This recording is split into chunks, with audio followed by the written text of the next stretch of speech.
Środkowa Afryka we wczesnych latach 90. była dla jej mieszkańców prawdziwym centrum rozlewu krwi.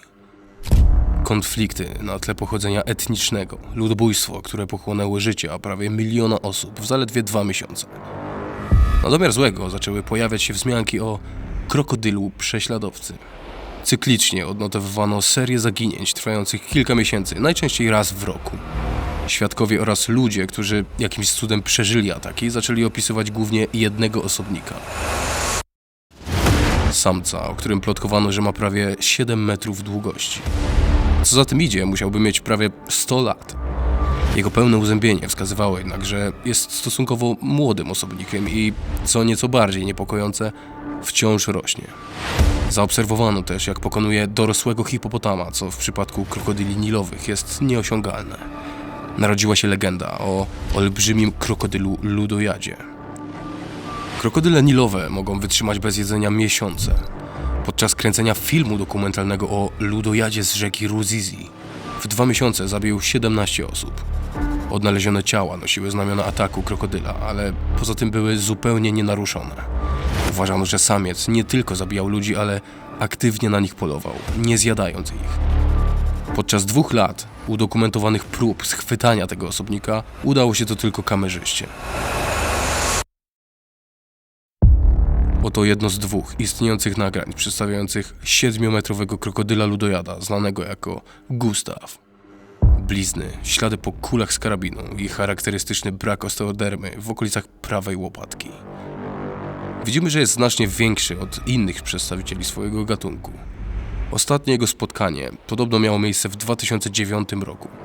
Jeśli żyje, dziś najprawdopodobniej ma 70 lat i szacuje się, że już w 2004 roku liczba jego zabójstw osiągnęła 3 cyferki. Siła ugryzienia krokodyli, takich jak Gustaw, z czaszką długości około 65 cm to 5000 PSI, co czyni je najmocniejszymi szczękami wśród wszystkich zwierząt żyjących obecnie. Inaczej mówiąc, jego ugryzienie możesz sobie zobrazować poprzez włożenie czegoś do jego paszczy i upuszczeniu na nią pick-upa. A teraz wyobraźcie sobie charakterek i możliwości krokodyla o podobnej budowie, którego czaszka osiągała 131 cm.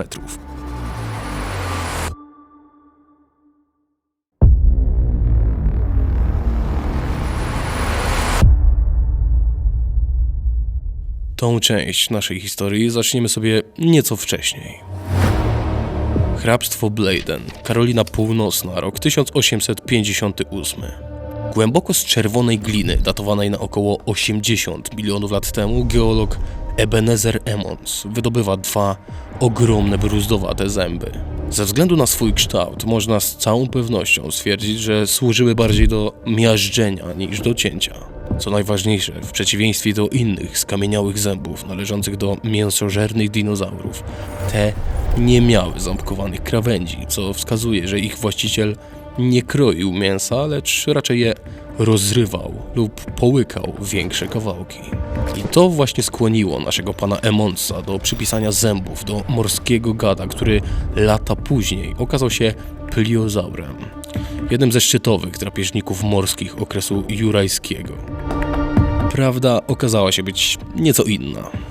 Zęby były młodsze o jakieś 70 milionów lat i dekady później zostały opisane jako pierwszy udokumentowany ślad drapieżnika, który miał przejść do historii jako prawdziwa legenda.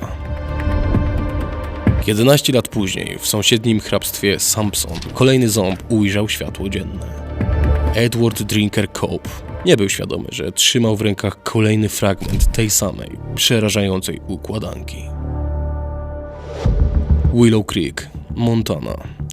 Miejsce, które stało się jednym z najważniejszych dla paleontologii po pewnym ciekawym odkryciu. W 1978 roku Marion Brandvold odkryła w tym rejonie kości młodych dinozaurów. Późniejsze badania prowadzone przez Jacka Hornera i Roberta Makele doprowadziły do odkrycia pierwszych w zachodniej hemisferze gniazd dinozaurów z jajami i młodymi osobnikami.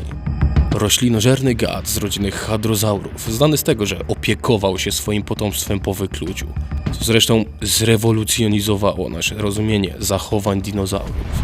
I stąd też jego nazwa Majazaura, czyli dobra jaszczurza mama. Dokładnie w tym miejscu w 1903 roku odkryto skamieniałe pancerne płyty, tak zwane osteodermy. Były porozrzucane w pobliżu Willow Creek, a ich rozmiar zasugerował odkrywcom, że są to fragmenty pancerza dinozaura z rodziny ankylozaurów. W uproszczeniu, chodzących czołgów, w niektórych przypadkach z kostnymi maczugami na końcu ogona, służącymi im do nokautowania pobliskich rzezimieszków. Gdy stało się jasne, że osteodermy należą do krokodyla, ich odkrywca John Bell Hatcher porzucił znalezisko. Wiecie, dinozaury wtedy wzbudzały zachwyt, krokodyle nie bardzo. 3 lata później, po śmierci Hatchera, jego kolega, pan Holland, zajął się ich dokładnym opisem i dalszymi badaniami. Nadał bestii przydomek straszliwego krokodyla, imię skonstruowane z greki oraz ze szczypty strachu. Deinosuchus. Park Narodowy Big Bend, Teksas, rok 1940. Ekspedycja Amerykańskiego Muzeum Historii Naturalnej prowadzona przez Edwina Colberta i Rolanda Byrda natrafiła na fragmenty szczęki i czaszki stworzenia, które nie pasowało do żadnego znanego gatunku. Nazwali go krokodyl grozy z nad Rio Grande. Dopiero później połączono te fragmenty z wcześniejszymi znaleziskami z Montany i Karoliny Północnej, a Deinosuch stał się groźniejszy, większy i bardziej rozległy niż dotąd przypuszczano. W muzeum w Nowym Jorku naukowcy poskładali fragmenty czaszki i szczęki w rekonstrukcję z gipsu. Wzorowali się na dzisiejszym krokodylu kubańskim. Ich rekonstrukcja była ostrożna, ale po latach okazała się oczywiście błędna. Chłopaki wydłużyli czaszkę nienaturalnie, zwiększając jej rozmiar i budząc wyobraźnię. Przez dziesięciolecia to właśnie ten model stał się symbolem pradawnego potwora. Niedokładny, ale niepokojący. Po raz pierwszy Deinosuch zyskał uwagę opinii publicznej, a jego prawie 1,5-metrowy pysk spowodował, że ludzie znów spojrzeli na prehistorię z lękiem.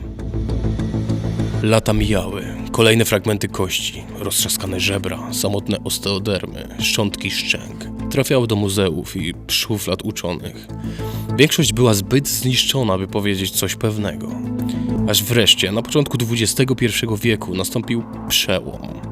W 2002 roku paleontolog David Schwimmer zdołał zrekonstruować niemal 90% czaszki Deinosucha w modelu komputerowym.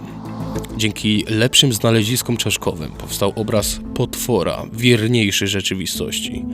Szeroka czaszka, krótkie, masywne zęby zdolne miażdżyć kości dinozaurów. Potężna paszcza, która niszczyła frontalnie. Z każdą kolejną warstwą gleby, z każdą nową skamieniałością, przeszłość przemawiała coraz głośniej. Deinosuch należy do krokodylomorfów, tej samej większej grupy co dzisiejsze krokodyle i aligatory.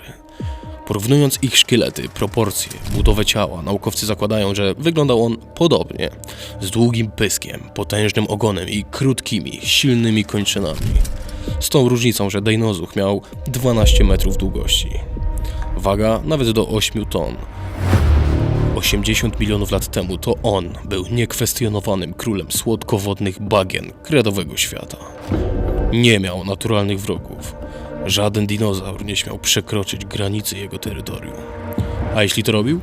No cóż, w rejonie Big Bend w Teksasie i w kilku stanowiskach na wschodnim wybrzeżu USA zidentyfikowano ślady zębów na ogonach kilkunastometrowych hadrozaurów, co sugeruje bezpośrednie ataki na duże, lądowe dinozaury.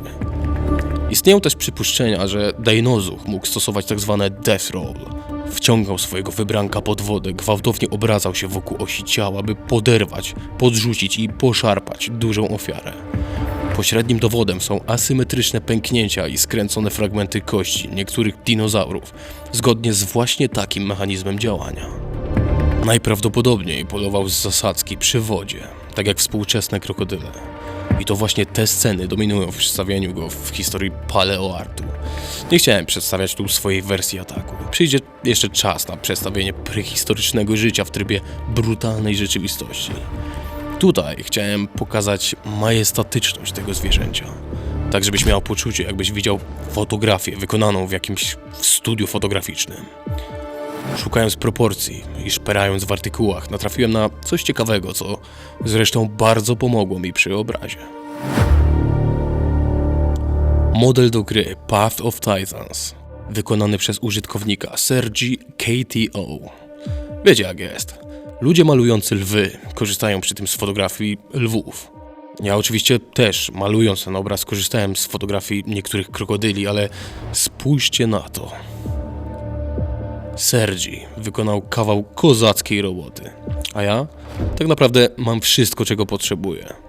Co prawda na Reddicie zostałem nazwany prawie że złodziejem, ale miło mi was wszystkich poinformować, że twórca owego modelu też czeka na ten film. Przepiękny model głowy, genialne osteodermy, prawidłowe proporcje, 7 screenów, które traktuję jako zdjęcia referencyjne oraz kilka fotografii krokodyli. Dziś co chwila powtarzamy naszym dzieciakom, że potwory nie istnieją. A teraz zapraszam was w podróż do czasów, kiedy świat należał do nich.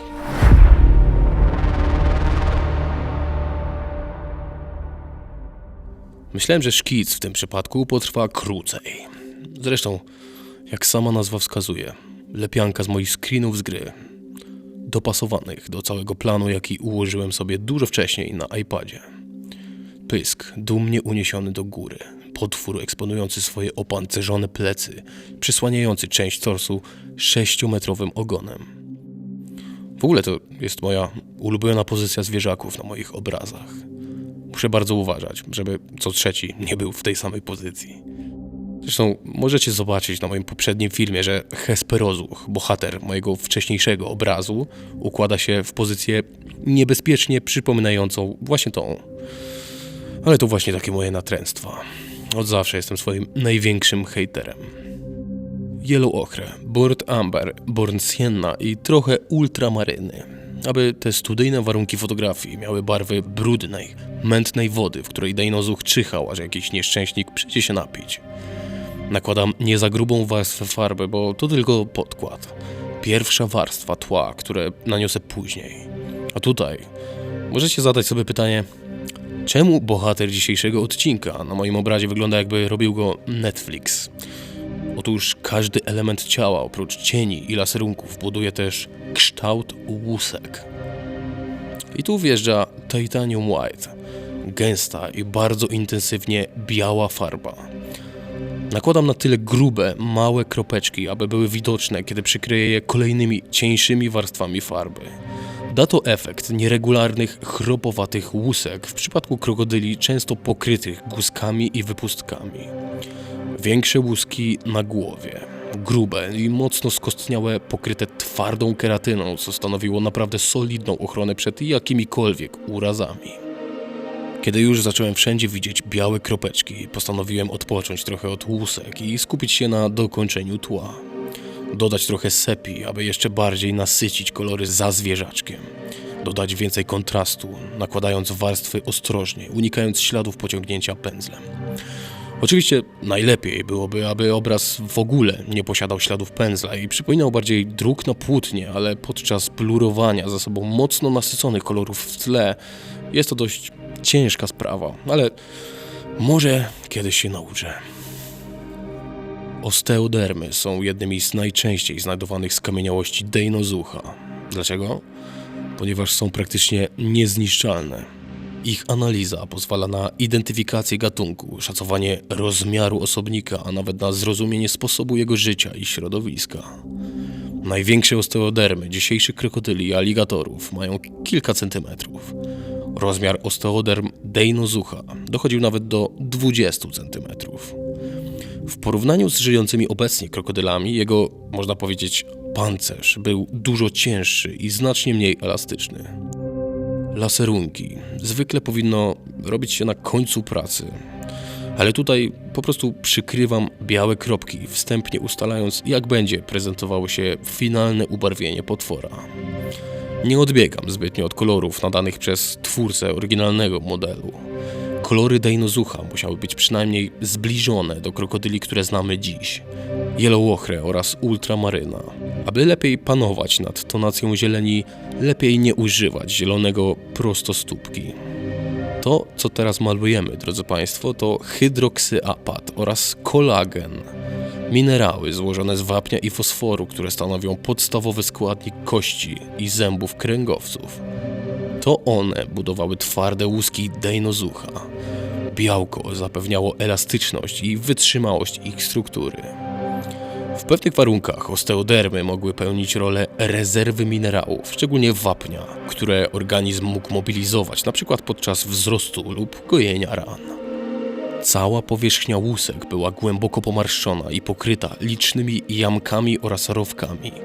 Te pory pełniły funkcję punktów mocowania włókien łączno-tkankowych, które wzmacniały połączenie pomiędzy skórą a kośćmi. Dzięki temu potężny grzbiet dejnozucha wytrzymywał znaczne obciążenia nawet poza wodą. Analiza pierścieni wzrostowych w osteodermach wykazała ponadto, że rosły one latami, pozwalając paleontologom szacować wiek poszczególnych osobników. W niektórych przypadkach było to nawet 50 lat. Około połowa długości ciała przypadała na ogon. U największych osobników mogło to być nawet od 4 do 6 metrów. Oprócz podstawowej roli napędowej, ogon służył jako potężna broń.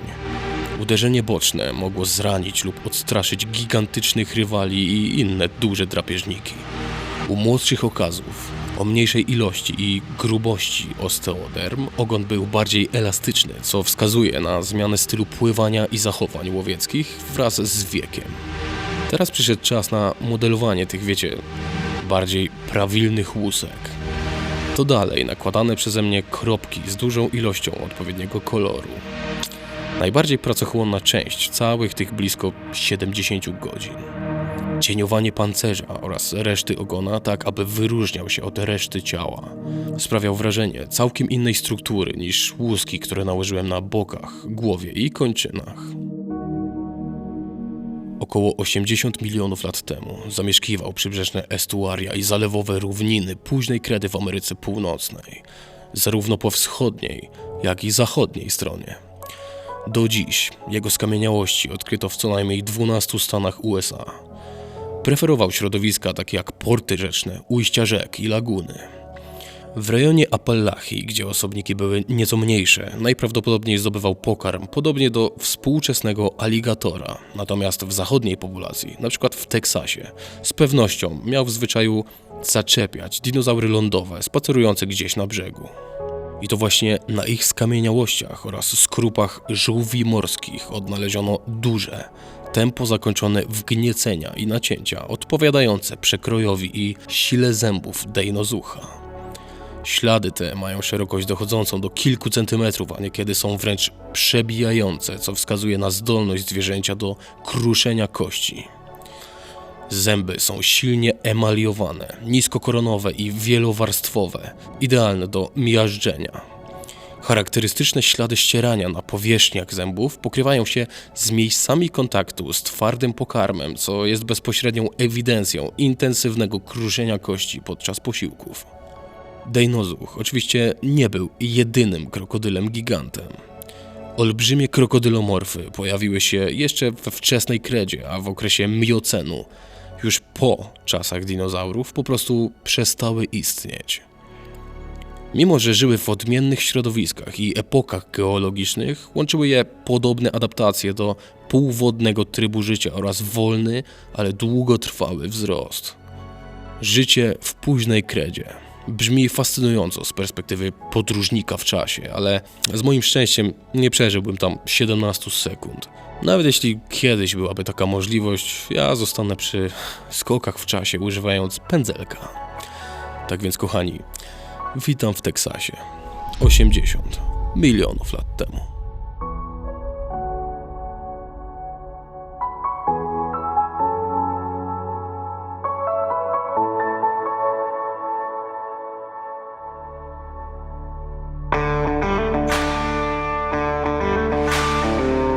Przenieśmy się na moment do Niemiec. Rok 1860. W wapiennym kamieniołomie, gdzie cienkie płyty jurajskich skał trafiały do litografów, młody robotnik pracował w ciszy. Jednym uderzeniem dłuta rozłupał kamień, a spod jego ręki wyłoniło się coś, o czym pogadamy sobie w kolejnym filmie. Zapraszam.